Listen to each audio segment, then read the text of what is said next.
السلام علیکم۔ اللہ رب العزت نے بنی آدم کو گمراہی سے بچانے کے لیے اپنے بندوں میں سے کچھ بندوں کو چنا نبوت کے لیے۔ عرب کے قدیم تاریخ میں ان کو عاد اولیٰ کے نام سے جانا جاتا ہے۔ دراصل عاد حضرت نوح علیہ السلام کی نسل سے ایک شخص تھا جو نوح کے بیٹے سام کی اولادوں میں سے تھا۔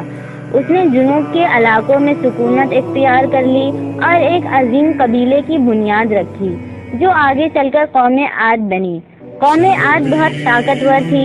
یہ لوگ بہت لمبے، زور آور اور مضبوط ہوتے۔ ان کی جسمانی مضبوطی اور قد بے مثال تھی۔ وہ لمبے لمبے درختوں کو ایک ہاتھ سے اکھاڑ کر پھینک دیتے تھے۔ وہ اونچی اونچی پہاڑوں کو کاٹ کر عالی شان محل بنانے کا ہنر جانتے تھے جو اس زمانے کی سب سے بہترین فنکاری تھی، اور عاد اس میں بے مثال مہارت رکھتے تھے۔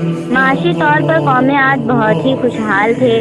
ان کے علاقے سرسبز و شاداب تھے اور ظاہری طور پر ان کے علاقے کسی خزانے سے کم نہ تھا۔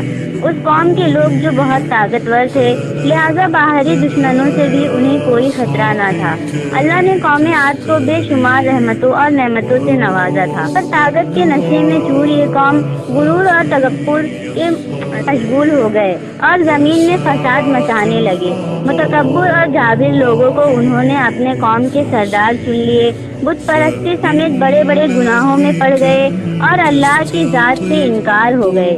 لہٰذا الہی قانون کے مطابق اس سرکش اور نافرمان قوم کو ایک موقع دیا گیا، اور ان میں سے ہی ایک شریف النفس اور اللہ کے بندے حضرت ہود علیہ السلام کو نبی چنا گیا تاکہ وہ اپنی قوم کو راہ حق کی دعوت دے اور انہیں خدا کے عذاب سے ڈرائے۔ اللہ تعالیٰ نے قرآن مجید میں قوم عاد کا ذکر کرتے ہوئے فرمایا ہے، اور ہود علیہ السلام نے کہا، میں تمہارے لیے ایک امانت دار پیغمبر بنا کے بھیجا گیا ہوں، اور فرمایا، اے میری قوم، تم سب اللہ کی عبادت کرو کیونکہ تمہارے لیے اس کے سوا کوئی معبود نہیں، اور تم لوگ یہ جو بت پرستی کر رہے ہو یہ نہ کوئی خدائے قانون ہے اور نہ ہی عقل مندی کی بات ہے۔ قوم عاد نے کہا، کیا تم ہمارے پاس اس کے لیے آئے ہو کہ ہم ایک ہی خدا کی عبادت کریں اور ان سب کو چھوڑ دیں جن کی ہمارے آب و ذات کیا کرتے تھے؟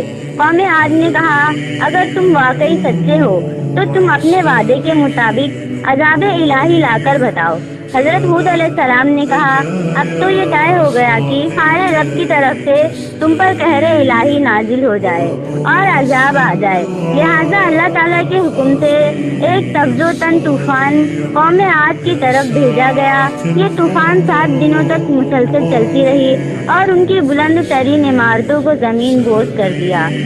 ہزاروں سال سے بسی ہوئی قوم خاک سر ہو گئی، اور اس عذاب سے بس حضرت ہود علیہ السلام سمیت آپ پر ایمان لانے والے ہی بچے۔